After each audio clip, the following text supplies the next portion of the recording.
Audit रिपोर्टबद्दल.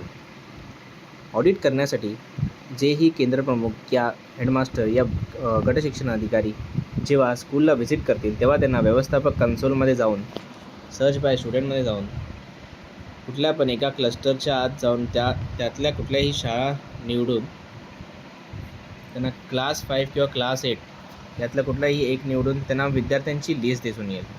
त्या list दिसताच त्या विद्यार्थ्यांच्या लिस्टवरती जेव्हा क्लिक करेल तर इथे त्यांना दिल्या गेलेल्या एक्झामची लिस्ट येईल. इथे जाऊन ते एक्झामला ऑडिट करू शकतात. तर अशाच प्रकारे जे ऑडिट झालं आहे की नाही हे ब्लॉक हेड व केंद्रप्रमुख कशाप्रकारे पाहणार, तर ते लोक बॅक येतील आणि त्यानंतर MIS अहवाल या रिपोर्टच्या आतमध्ये आपण ऑडिट रिपोर्ट ही तयार केला आहे.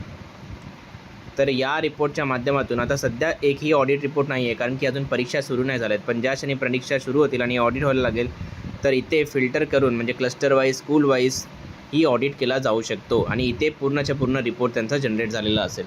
तर अशा प्रकारे तुम्ही ऑडिट रिपोर्ट हा पाहू शकता.